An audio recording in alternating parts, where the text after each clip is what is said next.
paid a simple interest on a certain sum for 2 years at 10% per annum. நமக்கு என்ன datas கொடுத்துருக்காங்கன்னா simple interest is equal to rupees 750 கொடுத்துருக்காங்க. அதுக்கப்புறம் number of years நம்ம என்ன போடுவோம் n that is டைம் நம்ம என்ன கொடுத்துருக்கோம் 2 years. டைம் வந்து இது 2 years. அதுக்கப்புறம் rate of interest r is equal to இது 10%. ஸோ நமக்கு தெரியும் இன்ட்ரெஸ்ட் I is equal to PNR by 100. இப்போ நம்ம என்ன கண்டுபிடிக்கணும் ஃபைண்ட் த சம், அதாவது நம்ம எவ்வளவு சம் பாரோ பண்ணிருக்காங்க, அதாவது பிரின்சிபல் அமௌண்ட் கண்டுபிடிக்கணும்.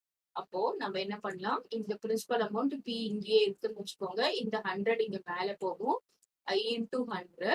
அப்புறம் இந்த மல்டிபிளிகேஷன்ல இருக்கிறதெல்லாம் ஈக்குவல்ட்டுக்கு அப்புறம் என்னவாகும் அப்படின்னு பாத்தீங்கன்னா டிவிஷன்ல வந்துடும்.